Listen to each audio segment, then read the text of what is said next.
ನಮಸ್ತೆ, ಗ್ರಾಮ ಮೀಡಿಯಾಗೆ ಸ್ವಾಗತ. ನಾನು ನಿಮ್ಮ ಪ್ರೀತಿಯ ದುರ್ಗಾ. ವೀಕ್ಷಕರೇ, ರಾಮನಗರ ಜಿಲ್ಲೆಯ ಚನ್ನಪಟ್ಟಣ ತಾಲೂಕಿನಲ್ಲಿ ನಡೆದಿರುವ ದಲಿತ ಮೇಲಿನ ದೌರ್ಜನ್ಯ ಪ್ರಕರಣಕ್ಕೆ ಸಂಬಂಧಿಸಿದಂತೆ ನ್ಯಾಯಕ್ಕಾಗಿ ಒತ್ತಾಯಗಳು ದಿನೇ ದಿನೇ ಹೆಚ್ಚುತ್ತಿವೆ. ಸಾಮಾಜಿಕ ನ್ಯಾಯ ಮತ್ತು ಸಮಾನತೆಗಾಗಿ ಹೋರಾಟ ನಡೆಸುತ್ತಿರುವ ಸಂಘಟನೆಗಳು ಹಾಗೂ ಸ್ಥಳೀಯರು ಈ ಪ್ರಕರಣದಲ್ಲಿ ಭಾಗಿಯಾದ ಆರೋಪಿಯನ್ನ ತಕ್ಷಣ ಬಂಧಿಸಬೇಕೆಂದು ಆಗ್ರಹಿಸುತ್ತಿದ್ದಾರೆ. ದಲಿತ ಕುಟುಂಬದ ಮೇಲೆ ನಡೆದಿರುವ ಈ ಘಟನೆ ಸಮಾಜದಲ್ಲಿ ಆತಂಕ ಮೂಡಿಸಿದ್ದು, ತಪ್ಪಿಸ್ಥರ ವಿರುದ್ಧ ಕಠಿಣ ಕ್ರಮ ಕೈಗೊಳ್ಳಬೇಕು ಎಂಬ ಒತ್ತಾಯ ಎಲ್ಲೆಡೆ ಕೇಳಿಬರುತ್ತಿದೆ. ಸಂವಿಧಾನದ ನೀಡಿರುವ ಹಕ್ಕುಗಳನ್ನು ಕಾಪಾಡುವ ನಿಟ್ಟಿನಲ್ಲಿ ಕಾನೂನು ಪ್ರಕಾರ ಅಪರಾಧಿಗಳ ಮೇಲೆ ಕಠಿಣ ಕ್ರಮ ಕೈಗೊಳ್ಳಬೇಕು ಎಂದು ಸಾರ್ವಜನಿಕರು ಒತ್ತಾಯಿಸಿದ್ದಾರೆ. ಇದೀಗ ಎಲ್ಲರ ದೃಷ್ಟಿಯು ಪೊಲೀಸರ ಮುಂದಿನ ಕ್ರಮಗಳ ಮೇಲೆ ನೆಟ್ಟಿದೆ. ಆರೋಪಿಗಳ ಬಂಧನ ಯಾವಾಗ ಎನ್ನುವುದು ದೊಡ್ಡ ಪ್ರಶ್ನೆಯಾಗಿದೆ. ಈ ಘಟನೆಗೆ ಸಂಬಂಧಿಸಿದಂತೆ ಹೆಚ್ಚಿನ ಮಾಹಿತಿಗಾಗಿ ನಮ್ಮ ವರದಿ ಮುಂದುವರಿಯುತ್ತಿದೆ. ವೀಕ್ಷಕರೇ, ರಾಮನಗರ ಜಿಲ್ಲೆಯ ಚನ್ನಪಟ್ಟಣ ಭಾಗದಲ್ಲಿ ದಲಿತ ಕುಟುಂಬಕ್ಕೆ ಸಂಬಂಧಿಸಿದ ಗಂಭೀರ ಘಟನೆ ಬೆಳಕಿಗೆ ಬಂದಿದೆ. ಭೂಮಿ ವಿವಾದ ಹಿನ್ನೆಲೆ ಕಿರುಕುಳ ನೀಡಲಾಗಿದೆ ಎಂಬ ಆರೋಪ ಕೇಳಿಬಂದಿದ್ದು, ಈ ಕುರಿತು ಅಟ್ರಾಸಿಟಿ ಪ್ರಕರಣ ದಾಖಲಿಸಲು ಒತ್ತಾಯಿಸಿ ಹಲವು ಸಂಘಟನೆಗಳ ಕಾರ್ಯಕರ್ತರು ಪೊಲೀಸ್ ಠಾಣೆ ಎದುರು ಪ್ರತಿಭಟನೆ ನಡೆಸಿದ್ದಾರೆ. ಸಾಮಾಜಿಕ ನ್ಯಾಯದ ಪ್ರಶ್ನೆ ಎತ್ತಿರುವ ಈ ಬೆಳವಣಿಗೆ ಈಗ ವ್ಯಾಪಕ ಚರ್ಚೆಗೆ ಕಾರಣವಾಗಿದೆ.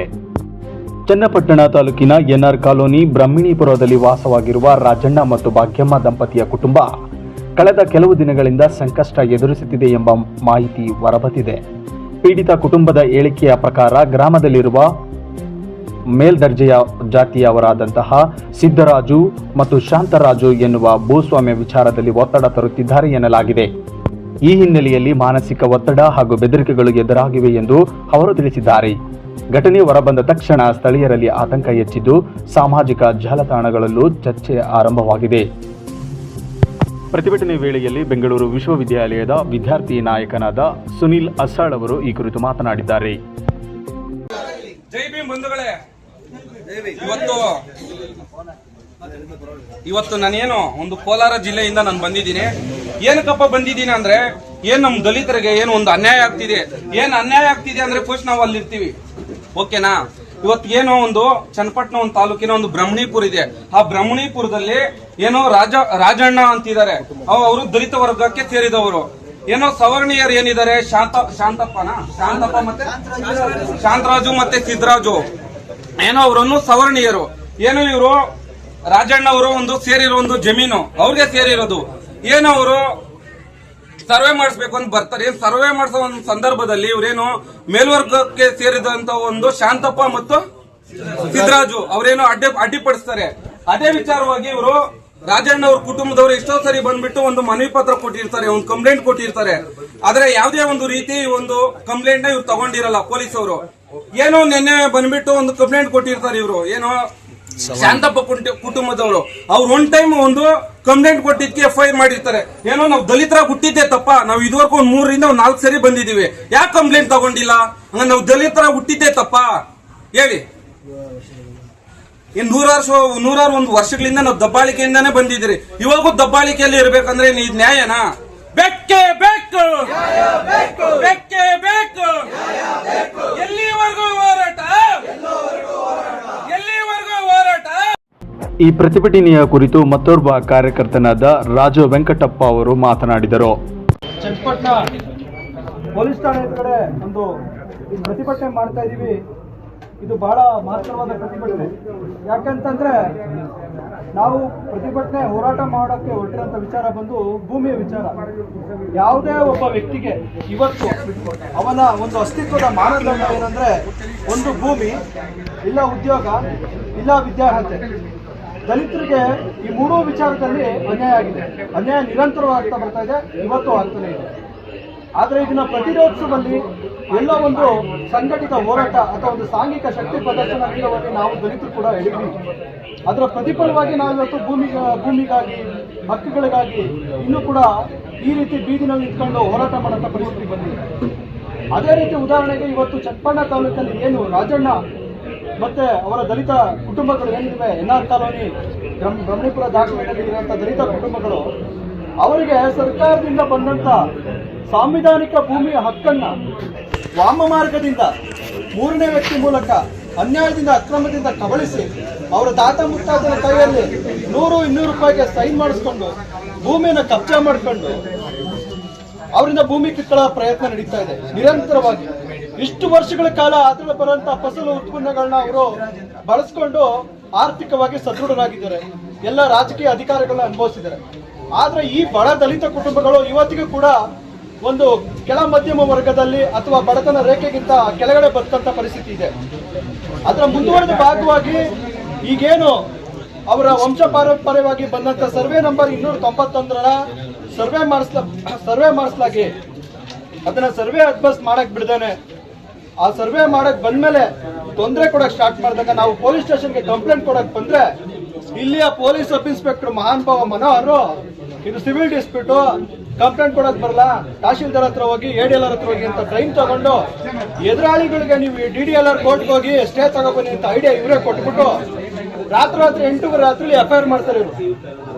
ಇಂಥ ಪೊಲೀಸ್ ಅಧಿಕಾರಿಗಳು ಇವತ್ತು ನಮ್ಮ ದೇಶದಲ್ಲಿ ನೋಡಿ, ಏನೋ ಗೊತ್ತಿದ್ರೆ ಅಮಾಯಕರ ಈ ಕೆಳಗೆ ಬರ್ತಾರೆ, ಏನಾಯ್ತು ಏನು ವಿಚಾರ ಅಂತ. ಫಸ್ಟ್ ಇನ್ವೆಸ್ಟಿಗೇಷನ್ ಆಫೀಸರ್ ಯಾರು? FIR ಅಲ್ಲಿ ಇನ್ವೆಸ್ಟಿಗೇಟೆಡ್ ಅಂತ ಇವರು ಮೆನ್ಷನ್ ಮಾಡಿದ್ರೆ, ಇನ್ವೆಸ್ಟಿಗೇಟೆಡ್ ಅಂತ ಏನು? ನಾನು ಹೋಗಿ ಪರಿಶೀಲನೆ ಮಾಡ್ಬಿಟ್ಟಿದ್ದೀನಿ ಅಂತ ಎಲ್ಲಿ ಮಾಡಿದಾರೆ ತೋರ್ಸಕ್ ಹೇಳಿ. ಅವ್ರು ಸ್ಟೇಷನ್ ಮುಂದೆನೆ ಇದ್ದೀವಿ, ಅವರು ಸ್ಟೇಷನ್ ಇದ್ದಾರೆ, ತೋರ್ಸಕ್ ಹೇಳಿ ಎಲ್ಲಿ ಮಾಡಿದ್ರಿ, ಯಾರು ಸ್ಪಾಟ್ ವೆರಿಫಿಕೇಶನ್ ಮಾಡಿದ್ದಾರೆ, ಯಾರು ಐ ವಿಟ್ನೆಸ್ ತಗೊಂಡಿದ್ದಾರೆ, ಯಾರು ಸಾಕ್ಷಿ ರಿಪೋರ್ಟ್ ಮಾಡಿದ್ದಾರೆ, ಗ್ರಾಮಸ್ಥರು ಸಹಿ ತಗೊಂಡಿದ್ದಾರೆ, ಎಷ್ಟು ಗಂಟೆಲಿ ಹೋದ್ರು, ಯಾವ ಸಿಬ್ಬಂದಿ ಜೊತೆಲಿ ಹೋದ್ರು, ಯಾವ ವ್ಯಾನ್ ತಗೊಂಡೋದ್ರು ಊರಿಗೆ, ಎಲ್ಲ ರಿಪೋರ್ಟ್ ಕೊಡ್ಬೇಕಲ್ವಾ? ಇವ್ರು ಎಲ್ಲ ಕುತ್ಕೊಂಡು ಯಾರ್ದೋ ಒತ್ತಡಕ್ಕೆ ಯಾರ್ದೋ ಇನ್ಫ್ಲೂಯೆನ್ಸ್ಗೆ ಕೆಲಸ ಮಾಡಿ ಖಂಡಿಸ್ಬೇಕು. ಸೊ ಅದಕ್ಕೋಸ್ಕರ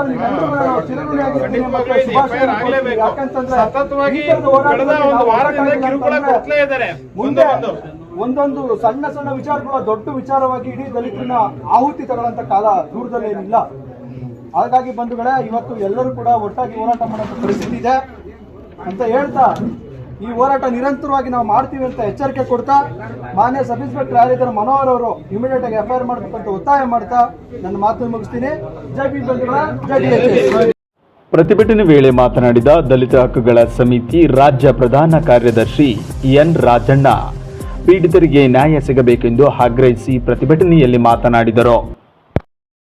ಬ್ರಹ್ಮಣೀಪುರದಲ್ಲಿ ಮಹಾರಾಜರ ಕಾಲದಿಂದನೂ ಇನಾಮ್ ಜಮೀನನ್ನ ನಮ್ಮ ದಲಿತರಿಗೆ ಕೊಟ್ಟಿತ್ತು.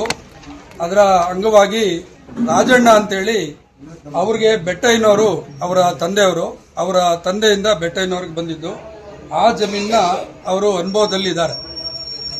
ಸೊ ಇವರು ಈಗ ಪ್ರತಿಪಾದನೆ ಮಾಡ್ತಾ ಇರೋದೇನು ಅಂತ ಹೇಳಿದ್ರೆ, ಎದುರಾಳಿ ಇವರು ಶಾಂತರಾಜು ಮತ್ತೆ ಸಿದ್ದರಾಜು ಅವರು, ಬಾಬು ಮತ್ತೆ ಅವರ ಕುಟುಂಬದವರು, ನಾವು ಇದನ್ನ ಕ್ರಯಕ್ಕೆ ತಗೊಂಡಿದ್ವಿ ಅಂತೇಳಿ ಅವ್ರು ಹೇಳ್ತಾರೆ. ಆದರೆ ಇವತ್ತಿಗೂ ಕೂಡ ಅದು ಈ ಎಲ್ಲ ದಾಖಲೆಗಳು ರಾಜಣ್ಣ ಅವರ ಹೆಸರಿಗೆ ಬರ್ತಾ ಇದೆ. ನೀವು ಯಾವುದೇ ದಾಖಲೆ ತೆಗೆದ್ರು ರಾಜಣ್ಣ ಅಂತ ಇದೆ. ಅಕ್ರಮವಾಗಿ ಅವರು ಈ ಭೂಮಿಯನ್ನು ಒಡೆಯೋದಕ್ಕೆ, ವಶಪಡಿಸ್ಕೊಳ್ಳೋದಕ್ಕೆ ಹಲವಾರು ರೀತಿಯ ಕಿರುಕುಳಗಳನ್ನು ನಮ್ಮ ರಾಜಣ್ಣ ಕುಟುಂಬಕ್ಕೆ, ಅವರ ಮಕ್ಕಳುಗಳಿಗೆ ಅವರು ಕೊಡ್ತಾ ಇದ್ದಾರೆ.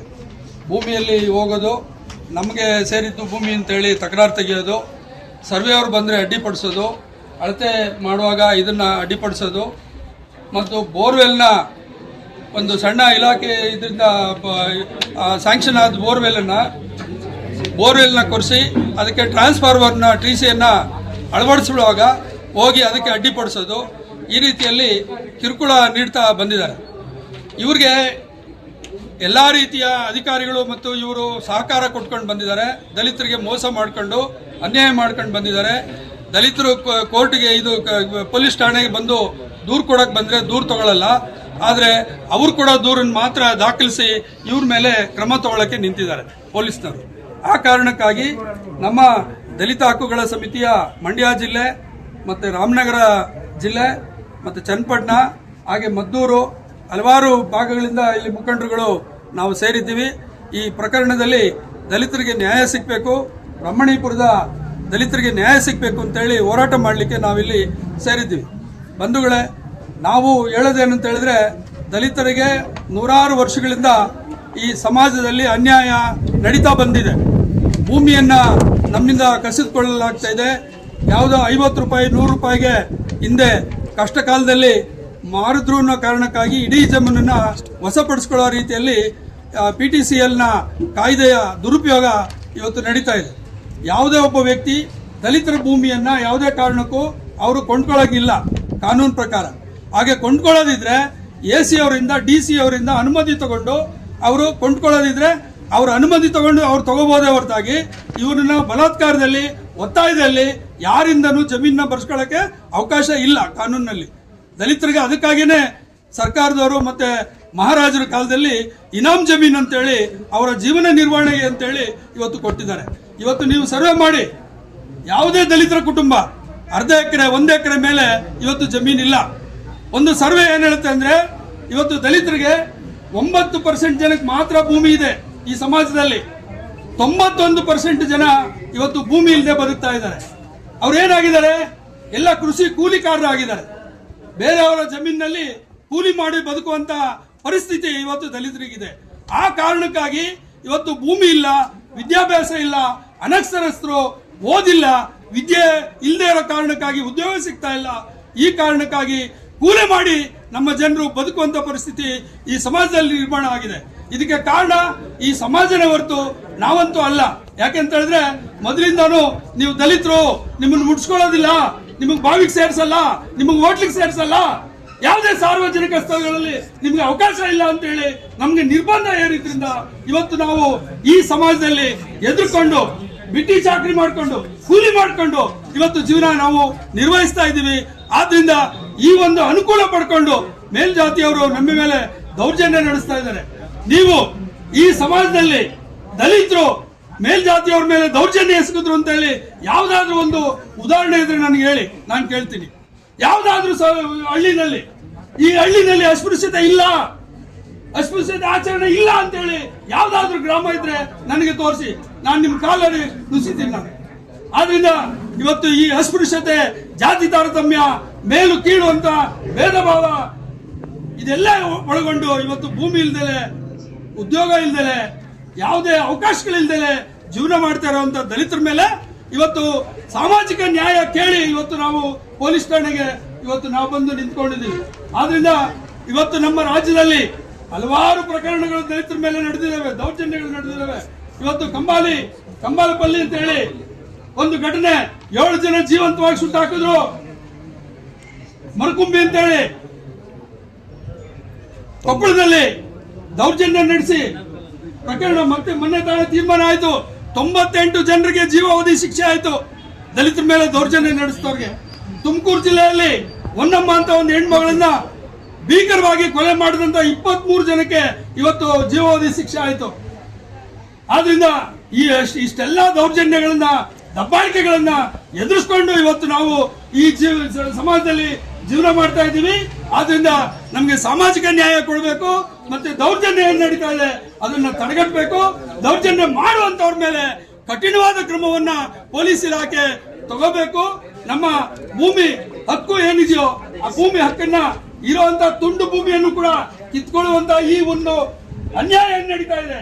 ಈ ಅನ್ಯಾಯವನ್ನ ಪೊಲೀಸ್ ಅಧಿಕಾರಿಗಳು ತಡಿಬೇಕು, ನಮಗೆ ನ್ಯಾಯ ಒದಗಿಸಿಕೊಡ್ಬೇಕು ಅಂತ ಹೇಳಿ ಮಂಡ್ಯ ಜಿಲ್ಲೆಯ ದಲಿತ ಹೋರಾಟಗಾರರಾದ ಆರ್ ಕೃಷ್ಣ ಅವರು ಈ ಕುರಿತು ಮಾತನಾಡಿದ್ದಾರೆ.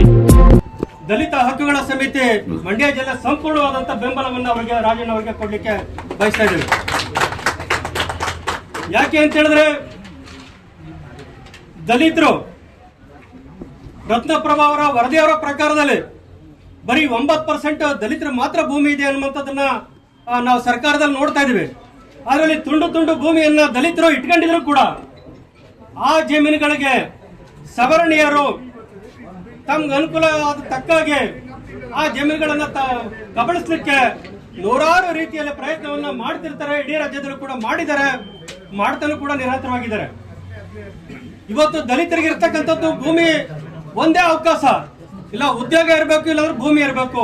ಈತಾಗ ಉದ್ಯೋಗನೂ ಇಲ್ಲ, ಈತಾಗೆ ಭೂಮಿನೂ ಕೂಡ ಇಲ್ಲದೆ ಇರುವಂತ ಪರಿಸ್ಥಿತಿ ನಿರ್ಮಾಣ ಆಗ್ತಾ ಇದೆ. ಹಾಗಾಗಿ ಏನು ಆ ಭೂ ಕಬಳಿಕೆಯನ್ನು ಮಾಡ್ಕೊಳ್ಳಿಕ್ಕೆ ಯಾರು ಬ್ರಹ್ಮಣಿಪುರದ ಸವರ್ಣೀಯರು ಮುಂದಾಗಿದ್ದಾರೋ ಅವ್ರ ಮೇಲೆ ಕಾನೂನು ರೀತಿಯಾದ ಕ್ರಮ ಆಗಬೇಕು, ಕಠಿಣವಾದಂತ ಶಿಕ್ಷೆಗೆ ಒಳಪಡಿಸಬೇಕು, ರಾಜಣ್ಣವ್ರ ಕುಟುಂಬಕ್ಕೆ ನ್ಯಾಯ ಸಿಗಬೇಕು ಅಂತೇಳಿ ನಾವು ಈ ಸಂದರ್ಭದಲ್ಲಿ ಬಯಸ್ತಾ ಇದ್ದೀವಿ. ಧನ್ಯವಾದ. ಒಟ್ಟಾರೆಯಾಗಿ ಹೇಳುವುದಾದರೆ ಚನ್ನಪಟ್ಟಣ ಪ್ರದೇಶದಲ್ಲಿ ದಲಿತ ಕುಟುಂಬಕ್ಕೆ ಸಂಬಂಧಿಸಿದ ಭೂಮಿ ವಿವಾದ ಹಿನ್ನೆಲೆ ಅಟ್ರಾಸಿಟಿ ಪ್ರಕರಣ ದಾಖಲಾಗಿದ್ದು ಮುಂದಿನ ಕಾನೂನು ಕ್ರಮಗಳ ಬಗ್ಗೆ ಇದೀಗ ಎಲ್ಲರ ಗಮನ ನೆಟ್ಟಿದೆ. ಮತ್ತಷ್ಟು ರಾಜ್ಯ, ಜಿಲ್ಲೆ, ತಾಲೂಕು, ಗ್ರಾಮ ಸುದ್ದಿಗಳಿಗಾಗಿ ಗ್ರಾಮ ಮೀಡಿಯಾವನ್ನು ಸಬ್ಸ್ಕ್ರೈಬ್ ಮಾಡಿ, ಶೇರ್ ಮಾಡಿ.